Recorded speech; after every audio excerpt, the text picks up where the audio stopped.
O tempo costuma ser tratado como algo dócil, uma sucessão de instantes, ordenados e previsíveis, sobre os quais caminhamos sem resistência. No entanto, antigos registros sugerem que essa linearidade é apenas uma aparência confortável. Há regiões onde o tempo não flui. Ele se dobra, se rompe, se cruza em ângulos absurdos. Nessas zonas esquecidas pela razão, o passado não permanece inerte, e o futuro não espera para acontecer. Algo se move entre as eras, respondendo às rupturas, brechas, fendas, causadas pelas ações dos tolos que buscam navegar pelos aninhos do tempo sem sequer perceber o que os rodeia. Este texto não trata do tempo como medida, mas como território. E de tudo aquilo que parece habitar seus limites. Prazer em conhecê-los. Eu sou o arquivista. Os primeiros relatos referentes a essas criaturas se encontram em documentos escritos entre o século IV a.C., de Licenos de Creta, que descreve o terrível destino de um feiticeiro que teve contato com uma dessas criaturas ao explorar uma falha temporal. Os gregos clássicos teriam sido os primeiros a ter contato direto com os mastins, em documentos do século IV a.C., em que Licenos de Creta descreve o terrível destino de um feiticeiro que teve contato com um desses monstros. Além disso, na Babilônia Antiga, descrições de grandes feras sombrias com um corpo esquálido, consideradas predadores atrozes que caçavam homens para devorar-lhes a essência. Alguns mitos nórdicos relatam matilhas grotescas que auxiliam os deuses em suas caçadas, e certas representações são descritas com alãos, de corpo esguio e ferocidade incomparável. Capazes de empreender caçadas através dos 9 mundos, farejando suas presas onde quer que se encontrem. Por fim, presente no próprio Necronomicon, uma descrição assombrosa, nomeados como Aldarhuasphairos, mastins feroz. Dentre as coisas que habitam as passagens através do tempo, uma é mais vil do que todas as outras juntas.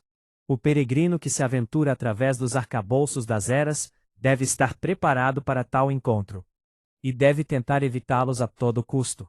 Pois as marés do tempo são um terreno de caça das feras Tindelosi, o Aldarhuasphairos, Abdul al-Hazred, ano desconhecido.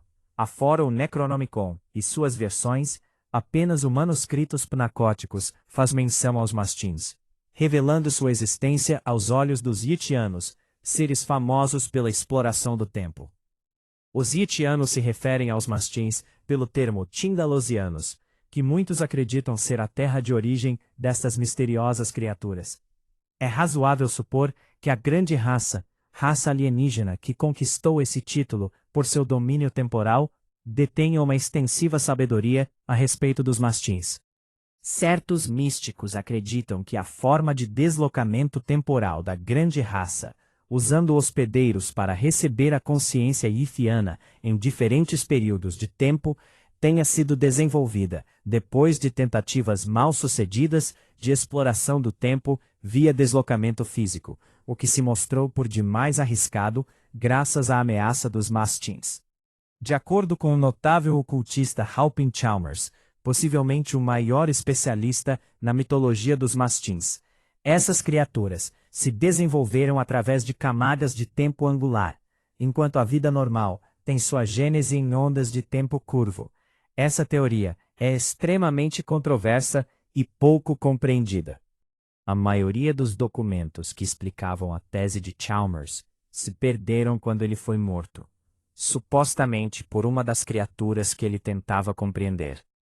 Os hábitos de caça dessas criaturas consistem em investigar perturbações temporais, e quanto essas criaturas se encontram com viajantes temporais, os mastins o farejam, e começa uma perseguição implacável através das fendas temporais. Essa perseguição persistente continua até que a presa seja alcançada, ou que ela consiga escapar, retornando para seu tempo, ou buscando esconderijo em outra era. Presas alcançadas são dilaceradas nas presas da fera. Aqueles que afortunadamente escapam dessas perseguições temporais, não se veem livres. Os mastins são conhecidos por farejar suas presas onde quer que elas se encontrem, viajando através do tempo angular e curvilíneo, para encontrá-los e os fazer em pedaços.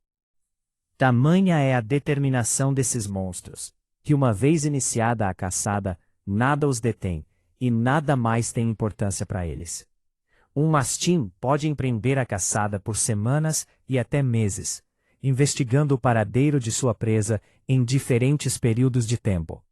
Segundo Halperin Chalmers, uma das únicas maneiras de fazer com que os mastins de Tindalos percam sua pista é se isolar em um aposento perfeitamente redondo, sem ângulos, através do qual a criatura seja capaz de se formar. Viajando através do tempo angular, os mastins carecem de um ponto formado por um ângulo reto, sem o qual eles não podem se manifestar fisicamente em nossa realidade. Além disso, a aproximação dessa criatura de sua presa torna perceptível a emanação telepática do predador. E lentamente, esse vínculo com a mente alienígena do mastim faz com que a vítima enlouqueça. A origem dos mastins de Tindalos é envolta em mistérios. As conjecturas mais populares supõem que eles podem vir do passado distante ou de outra dimensão. O fato é que eles costumam atravessar eras inteiras e planos de existência simplesmente abrindo passagens dimensionais. Os mastins podem realizar essa façanha meramente se concentrando e saltando nas passagens que foram previamente abertas. Essas passagens são normalmente envoltas por cortinas de fumaça cinza azulada ou esverdeada, que ao abrir ou fechar, descarregam eletricidade e faíscas. O termo mastim se refere ao fato da aparência geral dos Tindalos lembrar remotamente a de um enorme cão, magro e longilíneo. Para muitos, a comparação é bem pouco satisfatória, pois embora a criatura lembre de longe o formato de um cão, uma simples observação revela que eles guardam bem poucas similaridades com qualquer animal terrestre. Os mastim possuem um corpo longilíneo e magro a ponto de ser emaciado, com 4 pernas longas, guarnecidas de musculosos tendões. Nas costas, estruturas ósseas da coluna se destacam, bem como costelas que compõem a caixa torácica. Eles não possuem pelo, ou mesmo pele, o que lhes confere uma aparência cadavérica e alienígena. Todo o corpo da criatura é coberto por camadas de uma substância de consistência viscosa, semelhante a um piche negro. Para muitos, essa substância lembra uma sombra quase sólida, que acompanha a criatura, garantindo a ela proteção e furtividade. À noite, o mastim se mistura com a escuridão, tornando-se praticamente invisível. Tipicamente, eles têm um comprimento de 1,80 a 2 metros, mas alguns espécimes podem ser ainda maiores, chegando a quase 3 metros do focinho à ponta da cauda, quando esta existe. O movimento do mastim é fluido e elegante. A criatura caminha com a altivez de um grande felino, saltando distâncias consideráveis graças às potentes pernas traseiras. Embora possa correr com velocidade, eles preferem usar seu deslocamento através dos planos para desaparecer de uma posição e surgir em outra, quase que instantaneamente. Essa estratégia é utilizada principalmente quando o mastim está caçando e deseja encurralar sua presa. A cabeça da criatura é o que chama mais a atenção. Ela tem características vulpinas, embora não possa realmente ser comparada a nenhum animal da natureza terrestre. O crânio é alongado e o focinho extremamente comprido, se dividindo numa bocarra que, aberta, se dilata para formar um ângulo obtuso. O interior dessa boca é dotado de fileiras de dentes turpos, que crescem em todas as direções, em diferentes tamanhos e formas. As presas são afiadas, e a potência da mandíbula permite que a mordida cause danos consideráveis. Quando a boca se fecha, o mastim tende a relhar as presas em um movimento de rasgar, como se fosse uma serra. Não é raro que a criatura, após uma mordida, perca vários dentes que ficam enterrados na carne da presa.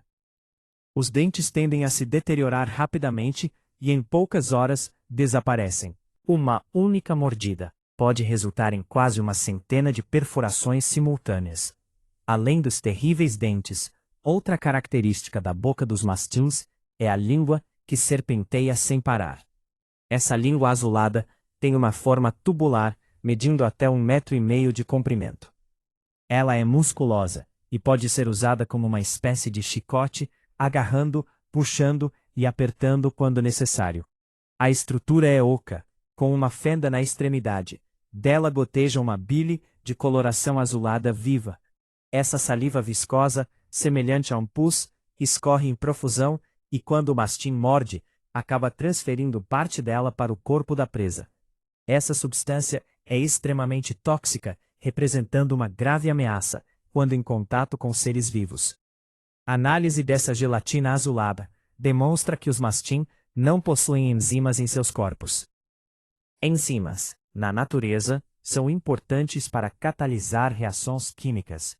A maneira como o organismo do mastim funciona é totalmente alienígena, de um ponto de vista da biologia terrestre. A utilidade prática do pus azulado é desconhecida. Biologicamente, não existe nenhum consenso a respeito do ciclo de vida dessas criaturas. Não se sabe, por exemplo, como é sua reprodução e se existe divisão entre machos e fêmeas. Não há nenhuma menção a gênero ou relato sobre filhotes. É possível que os jovens não sejam capazes de se mover pelos planos. Mas mesmo os que exploraram a cidade de Tyndalos, jamais viram uma criatura que não seja adulta. É fato, entretanto, que os mastins são seres inteligentes, dotados de uma consciência maligna e imoral que impele cada uma de suas ações. A motivação principal desses seres é perseguir, matar e desaparecer sem serem vistos. Para atingir seus objetivos, eles demonstram um nível de brilhantismo surpreendente, sendo tão ou mais inteligentes que seres humanos médios. Suas estratégias durante a caçada incluem cercar, enganar e atrair suas presas, ludibriando e disfarçando quando necessário. Um mastim também demonstra um prazer transcendental em provocar a morte, sendo que alguns agem com um sadismo aterrador. Essas criaturas conseguem entender idiomas humanos, e presume-se que alguns são perfeitamente capazes de se comunicar em línguas terrenas, ainda que com um timbre roufenho e gutural. Em todas as referências feitas aos mastins de Tyndalos, recomenda-se cuidado extremo. É possível que esses monstros hiperdimensionais sejam uma das formas de vida mais hostis à espécie humana. Uma criatura cujo único propósito parece ser a destruição, de forma ampla e completa.